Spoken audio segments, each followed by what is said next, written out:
누가복음 24장 33절에서 43절까지 보도록 하겠습니다. 오늘 이 말씀을 가지고 몸의 부활을 확실히 보여준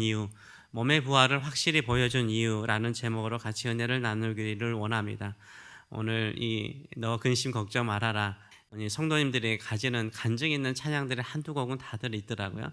이 곡은 제가 덴버에서 사역할 때 어느 남자 집사님, 연세 많으신 남자 집사님 간증인데 그분이 그러시더라고요. 본인이 사별을 하셨어요. 부인이 먼저 일찍 돌아가시고 비즈니스는 너무나 힘들고 모든 것이 진퇴양난일 때 이 찬양을 그렇게 불렀대요. 하루 종일 불렀대요. 일하면서도 이 찬양 부르고 너 근심 걱정 말아라, 주 너를 지키리, 주 너를 지키리. 부인을 그렇게 의지하고 사랑했는데 부인이 죽고 나니까 그렇게 힘들더래요. 아마 심한 우울증과 영적인 어려움이 있었던 것 같아요. 근데 너 근심 걱정 말아라, 주 너를 지키리, 주 너를 지키리. 또 이런 간증을 듣다 보니까 또 이런 곡을 보면은 그분들이 생각나는 경우가 있습니다. 여러분에게도 간증이 있는 찬양 곡이 있을 건데 또 그 곡 부를 때마다 여러분의 간증을 기억하면서 같이 부르도록 하겠습니다. 오늘은 몸의 부활을 확실히 보여준 이유라는 제목으로 같이 은혜를 나누기로 원합니다. 엠마오로 내려갔던 두 제자가 부활하신 예수님을 만나자마자 그들은 곧바로 예루살렘으로 올라갑니다. 하룻밤을 보내고 천천히 예루살렘으로 올라갈 수 있었어요. 그런데 그렇게 할 수가 없는 거예요. 이미 해는 졌습니다. 그들이 예수님과 함께 떡을 뗄 때는 언제였습니까? 바로 해가 지는 저녁 시간이었어요. 밤 시간에 올라간 거예요. 예루살렘에서 엠마오까지는 약 7마일 정도가 떨어져 있었습니다. 마일로 하면요. 7마일 정도가 떨어졌으니까 남자가 열심히 걸어가면 2-3시간 걸어가야 되는 거리입니다. 밤에요. 이렇게 2-3시간을 열심히 걸어서 올라갔어요. 그래서 제자들이 모여있는 곳, 사도들이 모여있는 곳에 갔습니다. 갔더니 거기서 웅성웅성하고 있는 곳이었습니다. 이미 11사도와 다른 사람들이 모여가지고 그들이 이야기하는 주제가 뭐였냐면 예수님의 부활이었습니다. 시몬 베드로도 부활하신 예수님을 보았다라고 증언하는 것이었습니다.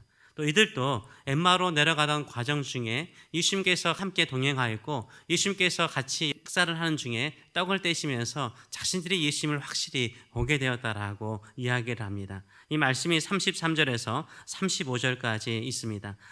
곧 그때로 일어나 예수님께서 나타나시고 예수님을 보여주시고 난 다음에 사라지는 그 순간 그들이 곧바로 일어나서 예루살렘으로 돌아가 보니 11 제자 및 그들과 함께한 자들이 있어 말하기를 주께서 과연 살아나시고 우리 주님께서 살아나셨다라고 말하며 시몬 베드로에게 보이셨다라고 말을 합니다. 이 두 사람도 길에서 된 일과 예수께서 떡을 떼심으로 자기들에게 알려지신 것을 이들에게 말을 하죠. 간증을 합니다.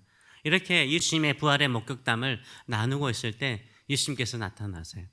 예수님께서 그들 가운데 서서 평강이 있을지어다라고 평안을 선포하십니다.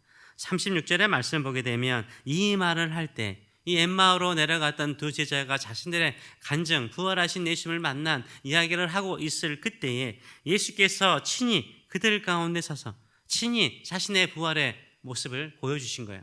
부활의 몸을 가지고 그곳에 오셔서 친히 그들에게 이르시되 너희에게 평강이 있을지어다 라고 말하고 있는 거예요.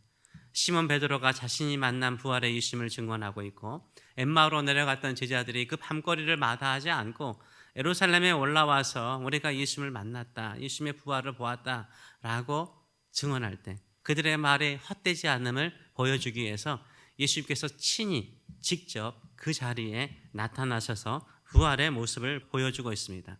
예수님께서 부활의 모습을 가지고 딱 나타났어요. 그러면은 일반적으로 우리가 영화나 드라마 보면 어떻습니까?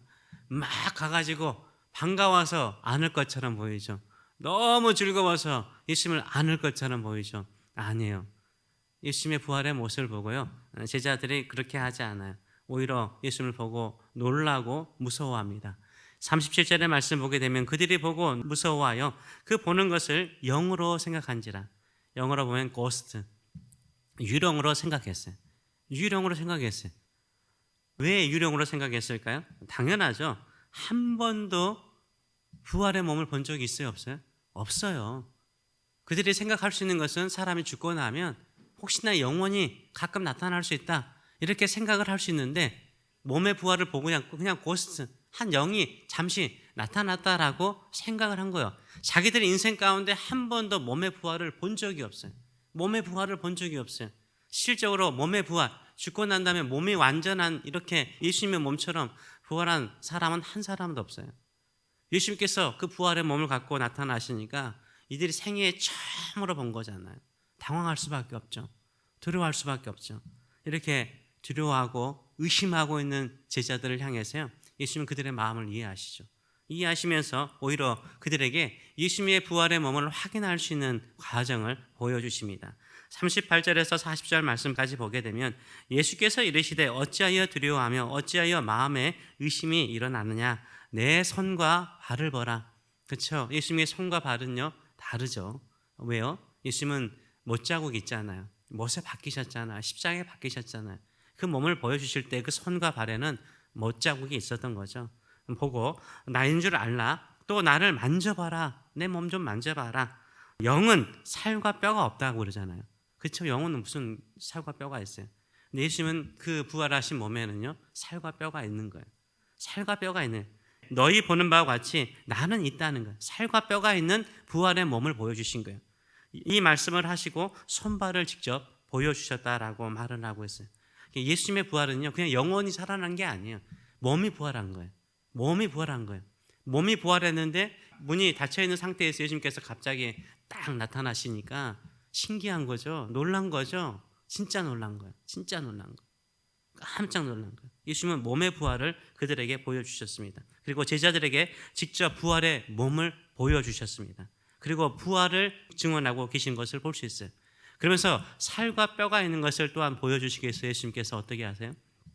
너희에게 먹을 것이 있느냐라고 물어봐요.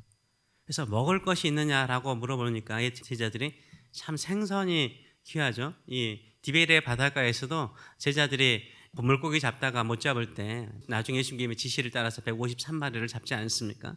그때도 뭘 드시죠? 조반을 드시는데 아침 식사를 하는데 생선을 같이 드셨다라고 이야기하잖아요. 생선이 참 중요한 것 같아요. 여기에도 익두스라는 생선 있지 않습니까? 예수 그리스도는 우리의 주님이십니다. 이 고백하는 이 고백이 참 맞는 것 같아요. 생선을 잡수셨어요. 직접 잡수셨어요. 41절에서 43절 말씀 보게 되면 그들이 너무 기뻐함으로 아직도 믿지 못하고 놀랍게 여길 때 이르시되 여기 무슨 먹을 것이 있느냐 하시니 이에 구운 생선 한 조각을 주었대요. 드리니 받으사 그 앞에서 잡수셨대요. 제자들이 보는 앞에서 부활의 몸을 가지고 음식을 드셨어요. 이게 예수님의 부활의 몸이에요. 우리가 생각하는 그 고스트가 아닌 거죠. 신비로운 몸, 부활의 몸을 가지고 그들에게 부활의 몸을 보여주셨습니다. 그래서 확실하게 보여주신 거예요. 우리의 부활은요 단순하게 영혼의 부활, 영혼이 살아나는 거 이 정도가 아니에요. 영혼 구원이 아니에요. 우리의 전 인격, 전 몸의 부활을 의미하는 거예요. 우리 몸의 부활을 확실히 보여준 거예요. 예수님은 우리가 장차 가져야 되는 부활, 예수 그리스도를 믿음으로 말미암아 참여하는 부활이 어떤 부활인가요? 그들에게 확실하게 몸의 부활을 보여주셨어요. 몸의 부활을 보여주시고 난 다음에 예수님께서 그들에게 나중에 가지만요 예수 그리스도의 증인으로 살아가게 하는 것을 볼 수 있어요. 이게 얼마나 중요한지 몰라요. 몸의 부활이요 우리 인생에 큰 영향을 미치죠. 이 제자들에게도 큰 영향을 미쳤죠. 대부분의 어제 말씀드린 것처럼 사도 요한을 제외하고는요 대부분 다 순교했습니다. 다 순교했고 수많은 사람들이 죽음을 두려워하지 않았고 거의 한 300년 동안 로마 안에서 기독교에 대한 박해가 얼마나 많았습니까? 그럼에도 불구하고 자신의 신앙을 부인할 수 없는 것. 또 일본도 우리 저번 금요일날 우리 차장님 말씀하잖아요. 비록 천주교인들이지만요 부활을 믿기 때문에 죽음을 두려워하지 않았어요. 끝까지 믿음으로 자신의 신앙을 죽음으로써 증명하는 그 이유가 뭡니까? 몸의 부활을 믿기 때문입니다. 우리 몸을 살리실 것을 믿기 때문입니다. 확실히 보여주셨어요. 그렇기 때문에 여기에 모여있는 대부분의 사람들은요 죽음을 두려워하지 않았던 사람들이죠. 죽음을 두려워하지 않았어요. 신앙생활 하면서 가장 우리가 무서워하는 것 중에 하나가 죽음이죠. 왜 우리가 질병을 무서워해요? 왜 우리가 전염병을 무서워해요? 왜 우리가 암을 무서워해요? 이게 우리를 육신을 죽인다라고 생각하잖아요. 영혼까지 죽일 일은 아니지만 몸이 아파지면 죽음을 두려워하기 때문에 인생이 좁아지고 생각이 좁아지고 모든 것들이 다 좁아지거든요. 걱정 근심 속에서 더 몸을 아프게 만들거든요. 마찬가지예요. 그런데 몸의 부활, 다시 병든 몸도 살리시고 새롭게 할 것이라는 믿음을 가지게 되면요, 두렵지 않아요. 이 병든 몸도, 이 약한 몸도, 이 몸을 가지고 내가 주의 일을 할 수 있는 줄 믿습니다. 주를 섬길 수 있는 줄 믿습니다. 이웃을 섬길 수 있는 줄 믿습니다. 이 믿음을 가지고 살아가시는 저와 여러분 되시길 축원합니다. 그래서 믿음의 장인 히브리서 11장에서 그 마지막 부분에 하는 이야기도 부활을 이야기하죠. 이들의 세상을 이길 수 있는 그 믿음은 부활을 믿었기 때문이라고 말하고 있어요. 히브리서 11장 35절에서 38절의 말씀을 보게 되면 또 어떤 이들은 더 좋은 부활을 얻고자 하여 심한 고문을 받되 구차히 풀려나기를 원하지 아니하야 돼요. 부활을 믿기 때문에, 더 영광의 부활에 참여하기 위해서 자신들이 고문을 받아 육신적으로 막 아픈 거예요. 그럼에도 불구하고 자신의 믿음을 포기하지 않으려고 했다라고 말을 하고 있어요. 그래서 또 어떤 이들은 조롱과 채찍뿐만 아니라 결박과 옥에 갇히는 시련도 받았으며 돌로 치는 것과 톱으로 켜는 것과, 이 톱으로 켜는 것은 전승에 하면 이사야 선지자가 톱으로 순교당했잖아요. 이게 보통 아니죠. 그걸 두려워하지 않았어요. 또 시험과 칼로 죽임을 당하고 양과 염소의 가죽을 입고 유리하며 궁핍과 환난과 학대를 받았으나 이런 사람은 세상이 감당하지 못하였느니라. 얼마나 아름다운 말이에요. 세상이 감당하지 못하는 사람들. 왜요? 부활을 믿기 때문인가요? 오늘도 우리가 여러 가지 몸에 이상이 있을 수도 있고 여러 가지 인생의 어려움을 만날 수도 있습니다. 그럴지라도 우리 주님께서 부활하셨습니다. 몸이 다시 살아나셨습니다. 우리를 살려내실 줄 믿습니다. 그 영광에 참여하는 자로서 믿음으로 살아가시는 저와 여러분 되시길 축원합니다. 기도하겠습니다. 감사합니다. 하나님, 세월이 흘러가면 흘러갈수록 우리 육신을 의지할 수 없도록 만드신 거 감사합니다. 약해져가는 우리 육신 바라보면서 이 육신을 구원하실, 이 몸을 다시 부활의 능력으로 새롭게 하실 우리 주님 바라보게 하신 거 감사합니다. 세월 지나가면 갈수록 주님 의지할 뿐입니다. 우리의 영혼도 구원할 뿐만 아니라 우리의 몸도 다시 살리실 우리 주님 바라보기 때문에 몸에 매이지 않고 또 인생의 시간에 매이지 않고 하루하루 주님의 영광을 위해서 사는 저희들의 마음, 저희들의 몸들이 될 수 있도록 축복하여 주시옵소서. 부활의 능력을 또한 잠시라도 누리길 원합니다. 약할 때 보여주셔서, 또 만져주셔서, 또 말씀하여 주셔서, 평안을 주셔서, 또 강건하게 하여 주시어서 더 주의 일에 힘쓰는 저희들의 삶이 될 수 있도록 축복하여 주시옵소서. 감사드리며 예수님의 이름으로 기도합나이다. 아멘.